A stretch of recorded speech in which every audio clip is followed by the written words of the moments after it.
नमस्ते सदावत सले मातृभूमि जय हिंद दोस्तों। शुरू करते हैं आज के डिफेंस समाचारों को।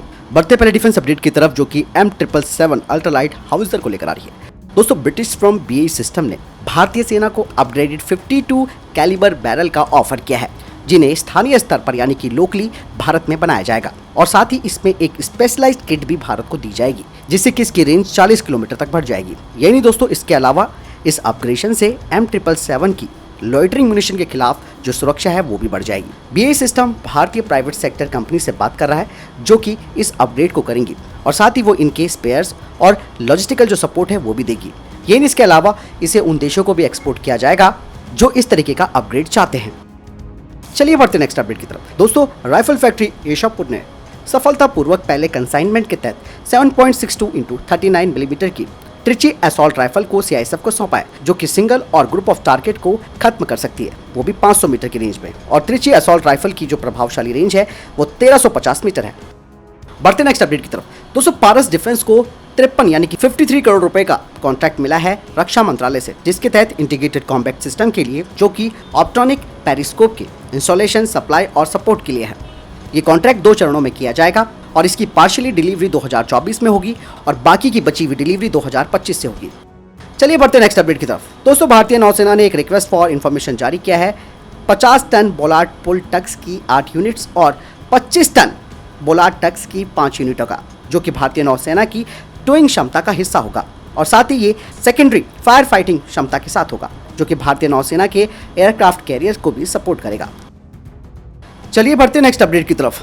दोस्तों cabinet committee on security AMCA 5th generation fighter jet program का मूल्यांकन पूरा करने वाली है और सितंबर 2023 के मध्य में इसे क्लियरेंस मिल जाएगी, जिसके बाद 15,000 करोड़ रुपए का फंड क्लियर होगा AMCA के 4 प्रोटोटाइप के उत्पादन के लिए, जिनका इस्तेमाल डेवलपमेंटल ट्रायल के लिए किया जाएगा। और AMCA के पहले प्रोटोटाइप का रोल आउट 2026 के मध्य में होगा और इसकी पहली फ्लाइट 2027 में होगी। बढ़ते नेक्स्ट अपडेट की तरफ। दोस्तों महिंद्रा डिफेंस ने घोषणा की है कि उन्होंने आर्माडो स्पेशलिस्ट व्हीकल की डिलीवरी भारतीय सेना को शुरू कर दी है। महिंद्रा डिफेंस सिस्टम को 2021 में 1056 करोड़ रुपए का कॉन्ट्रैक्ट मिला था, जिसके तहत 1300 लाइट स्पेशलिस्ट व्हीकल को भारतीय सेना के लिए बनाया जाना है, जिनका इस्तेमाल रिकॉग्नेंस और वेपन कैरिंग जरूरतों के लिए किया जाएगा। और इन 1300 लाइट स्पेशलिस्ट व्हीकल्स की जो डिलीवरी है वो अगले 4 सालों में पूरी होगी। बढ़ते नेक्स्ट अपडेट की तरफ जो कि F414 इंजन के निर्माण को लेकर आ रही है। दोस्तों CNBC की एक रिपोर्ट सामने आई है जिसमें ये कहा जा रहा है कि HAL और जनरल इलेक्ट्रिक के बीच जो डील होगी F414 fighter jet engine technology की, उसमें 80% ट्रांसफर ऑफ टेक्नोलॉजी GE की तरफ से भारत को दी जाएगी। और ये जो टेक्नोलॉजी ट्रांसफर है वो चरणबद्ध तरीके से यानी कि फेज मैनर में होगा और डील साइन होने के 3 साल के बाद 80% वैल्यू ऑफ द इंजन स्थानीय स्तर पर देश में बनेंगे। भारत को पार्ट्स की technology, coating, machining of single crystal turbine blades, इसके अलावा मशीनिंग और coating of hot end part, blisk machining की पूरा तकनीकी हस्तांतरण, machining of powder metallurgy, polymer matrix composite for laser drilling for combustion, ये सारी चीजों की तकनीक धीरे धीरे भारत को दी जाएगी। चलिए बढ़ते नेक्स्ट अपडेट की तरफ। दोस्तों बॉर्डर एरिया में पाकिस्तान को टक्कर देने के लिए भारत सरकार और पंजाब सरकार ने नई रणनीति बनाई है। अब पठानकोट के गांव साकोल में नेशनल सिक्योरिटी गार्ड यानी कि NSG का केंद्र बनाया जाएगा। इसके लिए पंजाब सरकार 103 एकड़ जमीन को फ्री में देगी। आपको बता दें कि करीबन 3 साल से केंद्र और पंजाब सरकार के बीच इस चीज को लेकर बातचीत चल रही थी, लेकिन ये प्रोजेक्ट अधर में लटका रहा। हालांकि अब इस दिशा में पंजाब सरकार ने कदम बढ़ा दिया है। कहा जा रहा है कि पहले सरकार जमीन की कीमत चाहती थी, जिसके लिए बाकायदा केंद्र ने पंजाब सरकार को पत्र भी लिखा था। इसके बाद इस मुद्दे पर सरकार पर चर्चा हुई, जिसके बाद प्रोजेक्ट को हरी झंडी दे दी गई। उम्मीद है कि जल्द ही इस दिशा में काम भी शुरू हो जाएगा। आपको दोस्तों मैं बता दूं कि मौजूदा सरकार का फोकस इन दिनों पठानकोट जैसे शहरों पर है। सरकार की कोशिश है कि इन शहरों को मॉडल सिटी के रूप में विकसित किया जाए ताकि लोगों के जीवन स्तर को भी सुधारा जा सके। बढ़ते नेक्स्ट अपडेट की तरफ। दोस्तों जम्मू और कश्मीर लाइट इन्फेंट्री के अग्निवीरों के पहले बैच को श्रीनगर में JK एलआई रेजिमेंटल सेंटर में एक शानदार समारोह के दौरान उन्हें प्रमाणित किया गया। सेना के अनुसार युवा लड़के आत्मविश्वासी, सक्षम, स्मार्ट और गर्वित सैनिकों और नागरिकों में बदल गए हैं। सेना की तरफ से कहा गया कि 1 जनवरी 2023 को अग्निवीरों ने अपना कठोर प्रशिक्षण शुरू किया और 24 सप्ताह के उनके प्रशिक्षण ने उनकी शारीरिक फिटनेस और सहन शक्ति को बढ़ाया। प्रशिक्षण उनके चरित्र के निर्माण, रेजिमेंटल परंपराओं, सैन्य इतिहास और लोकाचार, भाईचारे और सबसे बढ़कर एक आत्मविश्वसनीय भावना को आत्मसात करने पर केंद्रित था। बढ़ते अगले अपडेट की तरफ। रक्षा मंत्री राजनाथ सिंह भारत वियतनाम रक्षा सहयोग को आगे बढ़ाने के लिए अपने वियतनामी समकक्ष जनरल फान वान ग्यांग के साथ द्विपक्षीय बैठक करेंगे। दोनों आपसी हित के क्षेत्रीय और वैश्विक मुद्दों पर भी विचारों का आदान प्रदान करेंगे। वियतनाम के राष्ट्रीय रक्षा मंत्री 18 से 19 जून तक भारत की आधिकारिक यात्रा पर होंगे। रक्षा मंत्रालय की तरफ से कहा जा रहा है कि भारत और वियतनाम एक व्यापक रणनीति साझेदारी साझा करते हैं। द्विपक्षीय रक्षा संबंध इस साझेदारी का एक महत्वपूर्ण स्तंभ है। ये भी कहा जा रहा है कि हो सकता है कि इस मीटिंग के दौरान ब्रह्मोस डील पर साइन किए जा सकते हैं, जिसे वियतनाम लेना चाहता है।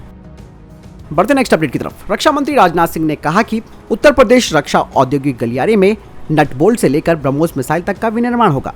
इसके अलावा उन्होंने कहा कि उत्तर प्रदेश और तमिलनाडु में रक्षा गलियारे के जरिए रक्षा विनिर्माण के लिए एक अनुकूल वातावरण तैयार किया गया है। Uttar Pradesh defence industrial corridor के बारे में उन्होंने कहा कि गलियारे के लिए करीबन 1700 हेक्टेयर भूमि के अधिग्रहण की योजना है, जिसमें से 95% से अधिक भूमि का पहले से ही अधिग्रहण किया जा चुका है।